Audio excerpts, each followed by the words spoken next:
Okay guys, here's a quick summary of Chapter 15 when we're talking about global marketing, and we've touched on this at various points throughout the semester, but now we're going to concentrate on that in full.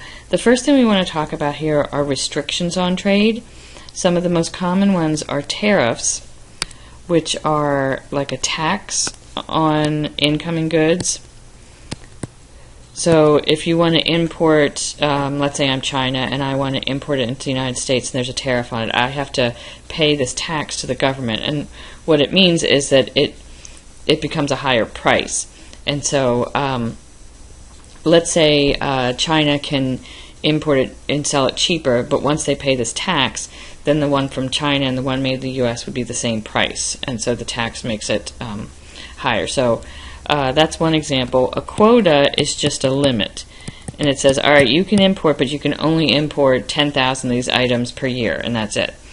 Both of these end up resulting in a higher price to the consumer, but the main reasons we see these are to protect local jobs. So for whatever reason, we can't make it as cheaply in the United States, so we're at a disadvantage. And so if we put a tax or a limit on there, it raises the price of the import and equals it out. So protect local jobs and employment. Sometimes the reason is really just more political. We're displeased with this country for whatever reason or other trade practices and kind of almost do it like a penalty. There are other types of trade restrictions, but those are the two main ones we talk about. The World Trade Organization. This is an organization that tries to help reduce barriers to trade. So, for example, when I said about up here, sometimes the reasons are political. Let's say one country puts a tariff and then we retaliate by putting a tariff on something they send into here. That's the type of thing that the World Trade Organization tries to eliminate because, again, now everybody's paying higher prices for these things, and so they try to help get people to remove tariffs and quotas and that type of thing. This all started with the generally accepted trade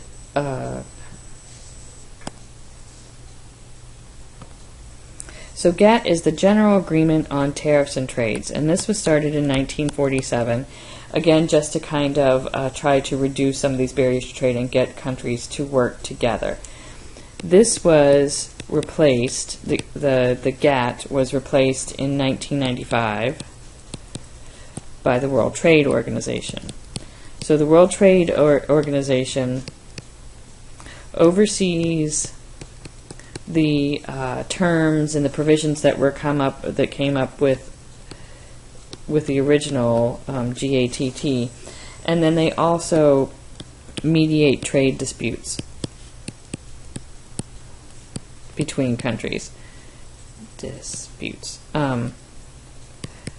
So, for example, one country puts a quota in, and the other country says, I don't think that's fair. They could go to the World Trade Organization. They would mediate an agreement in here. And again, the whole reason is now to introduce that. There are now, I think, 159 different countries in the World Trade Organization, all kind of working together there to try to promote global trade. Also, you have regional free trade zones or economic communities. What they are is a group of countries that work together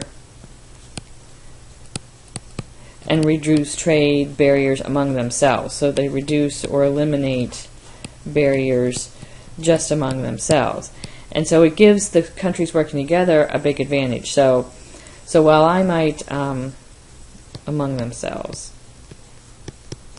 I might have tariffs on everyone importing paper, but the people that are in my trade organization, I remove it from there. So they have a big advantage trading within their free trade zone or their economic community. So the European Union is a really big example of this one. And over here for us, there's NAFTA. And they'll be specific. It might just be certain items. Like NAFTA is an important one for us because both our two biggest importers of oil are Canada and Mexico. That's where we get most of our oil from. So it's really important that we have good trade agreements with them because we really need that. And they'll work on different things. But those are big. There's ones in Southeast Asia, and there's ones in South America, and all these different trade groups like that. Okay, so let's say you've decided that you want to go global with your company and you want to sell internationally. You have to decide where you want to sell. So these are some things that we want to think about before we enter into trade. One of the things we want to think about is the economic environment of the countries we're looking at. So both their structure and the income distribution. So we have 4 basic types of industrial structures. Subsistence, these are mostly going to be simple agricultural ones. They don't save a lot of money. Most of the people here are pretty poor. Think of a lot of sub-Saharan African countries are subsistence cultures. So they would not be buying luxury items and stuff. They're very poor. These are, I guess, what you used to call the third world countries, that type of thing. You've also got raw material exporters. So these are going to be really rich in 1 or 2 important materials, like they might have oil or copper or something, or diamonds or something like that, in 1 or 2 materials, but then they're pretty much poor in everything else. So, but otherwise poor. Chile, for example, has copper or something like that, but then really not much else. Or a lot of Middle Eastern countries have oil, but nothing else. So that would be a raw material exporter. Again, you're going to have some people here. Again, think about the type of product you're selling and whether this would be a viable market. If you're selling a luxury good, there would be no point in going to a country like this with just a subsistence structure. And even the raw material ones, what you're going to have is you're going to have some people. So the country might have more money, but think again about the income distribution. You're going to have a few people with a lot of money and a lot of people with nothing. Industrializing countries are kind of the emerging economies. So there are developing, we see rapid economic growth here. And we see a lot of growth in manufacturing, a lot of times is what they're doing. So China would be an example of this. India, Brazil, these types of countries here would be industrializing. A lot of marketing opportunities here because what you've got is some really fast-growing economies. You've got a lot of countries developing a middle class for the first time. So depending on what you're selling, that might be a very lucrative market to get into. And then you've got industrialized. And so these are the developed countries. These are major exporters of both goods and services. This is the U.S. This is Japan. I think they give Norway as an example.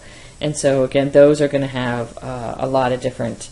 They're going to have rich, poor, middle. They're going to have everything. So, but they're also going to have a lot more competition. Okay, besides the economic environment, we want to look at the political and legal environment. Some countries, you want to look at the monetary policy. You want to look at the stability. You don't want to go in and build something in a country that's going to get overthrown by, guerrillas in the near future.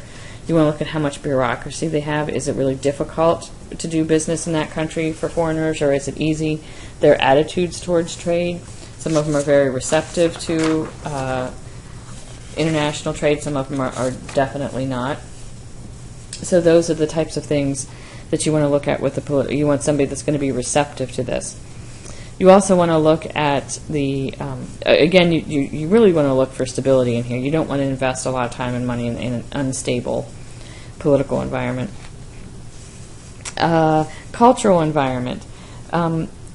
This one's we look at the impact. What we're really thinking about here is the impact of that country's culture on your marketing efforts. So we have to be careful not to offend people. Sometimes with our marketing messages, certain things are acceptable in certain cultures and some things aren't. For example, in what you show on in your advertisements. Europe tends to be much more liberal than we are. A lot of the Middle East or even Asia is much more conservative than we are, and so that's something that you have to take into consideration. You don't want to offend any cultures, but you also have to look at the business norms of that country. The way they do business in other countries is not always the way we do business in here.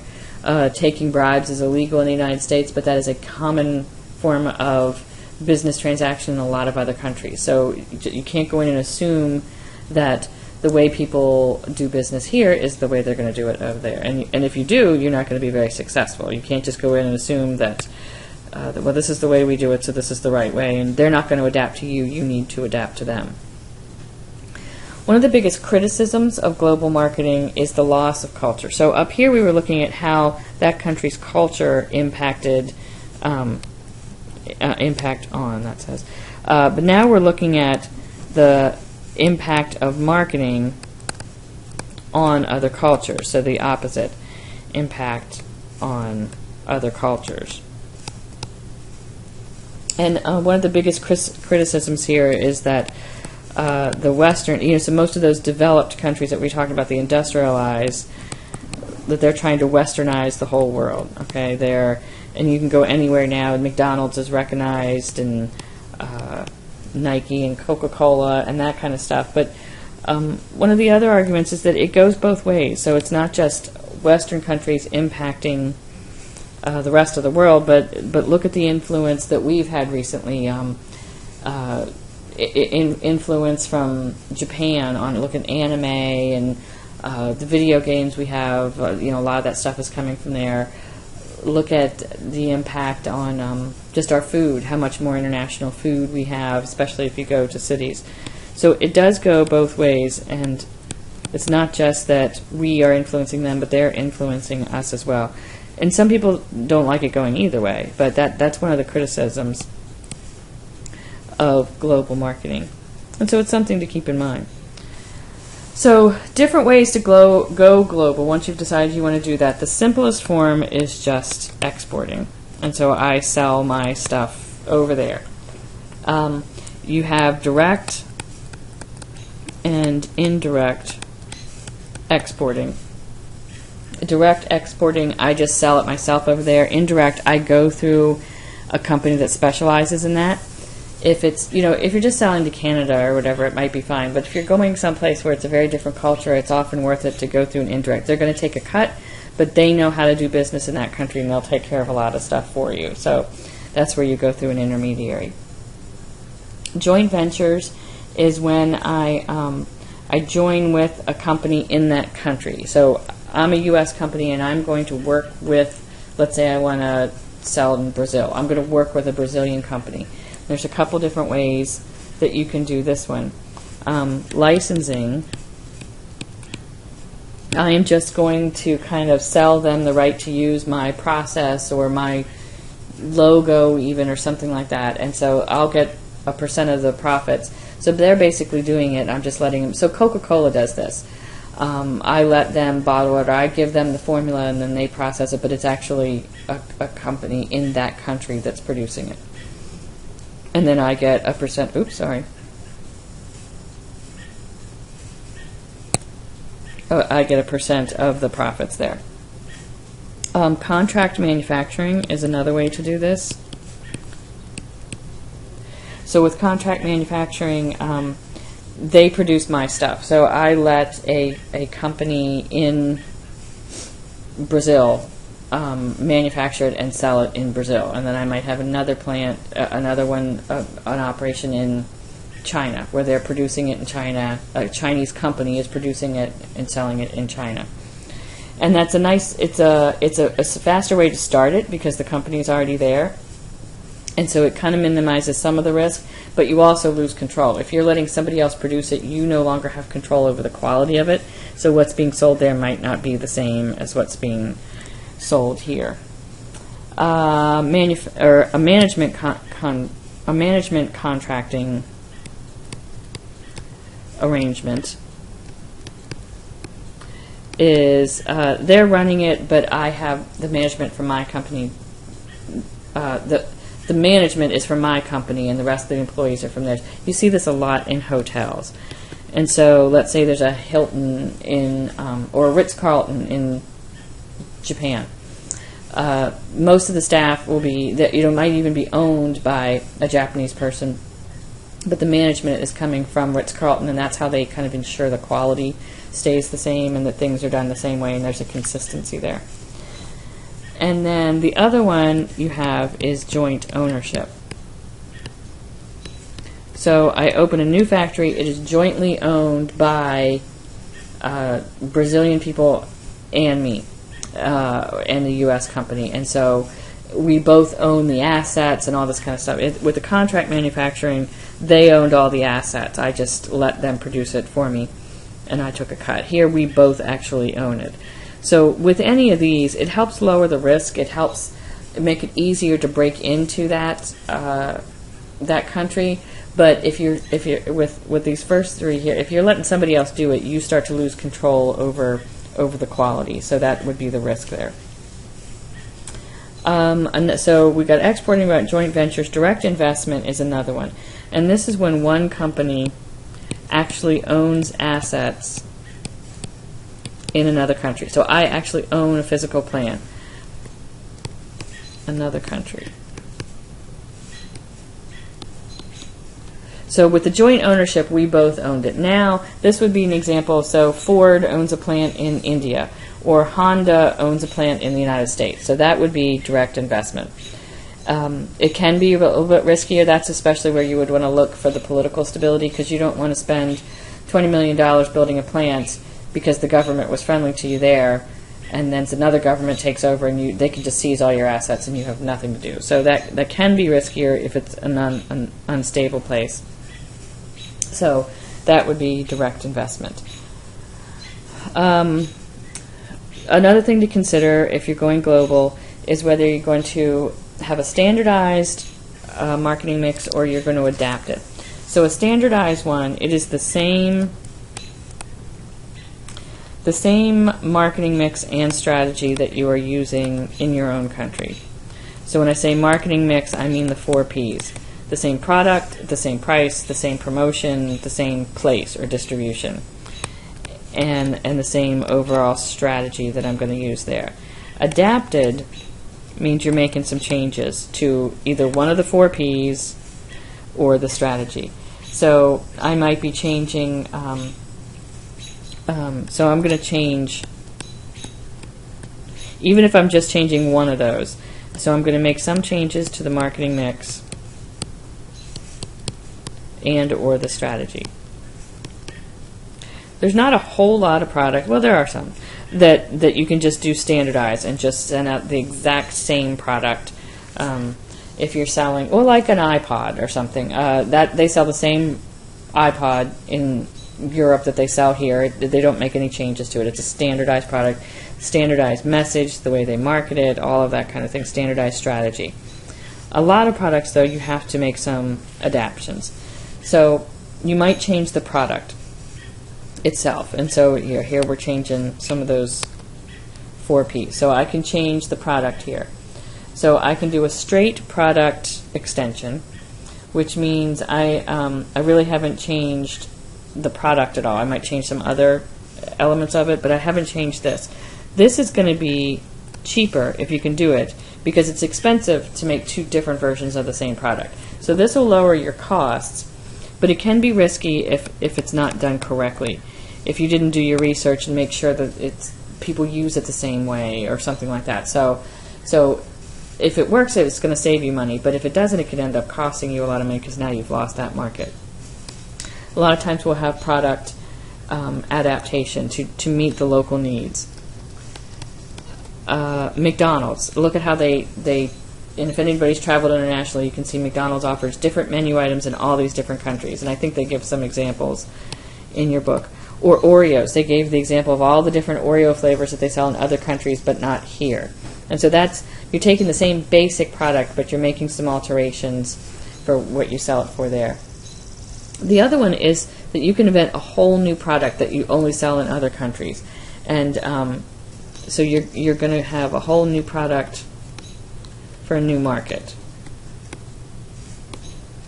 And some of the examples they gave in your book were cars. So car companies will sell whole different models in they'll sell, even Ford will sell different models in Europe than that are not available here because it meets the needs of that market. Or cell phones. Some of the ones in some of these developing countries were selling these rugged. They know that the people there don't need all the bells and whistles and all the fancy stuff, so they're selling just something that's very rugged and very bare bones. And they don't even sell that in developed countries. You might also change the way you promote it. Sometimes it's just a matter of making sure your language translations are correct, and they give lots of very funny examples in the book about disasters there. But sometimes you might change the promotion message to emphasize different uses or different features of the product. They might use it differently there. Different features of the product. So it's the same product, but you're marketing in a different way for different uses. You might need to alter the pricing. So sometimes you might offer a smaller or simpler version, a bare bones version of the product so that you can sell it cheaper in developing countries where they don't have enough money for the fancy ones. You have to keep in mind that you're probably going to have higher transportation costs, and then you might have tariffs on top of that, so it might be much more expensive, and you might not be able to sell it for a higher price in another country. So that's why sometimes you market a simpler version, and then figuring that you're going to have to add on transportation and tariffs and that kind of stuff. You also might have to change your distribution method. Other countries, it's going to be harder to get to places. You might not be able to have a lot of mass transit, but you might have to alter where you sell it. They might not have, in rural India, they're not going to have grocery stores like we have, and so the way you sell it, the way you get it to the customers is going to vary too. So those are all things you need to consider if you want to go international.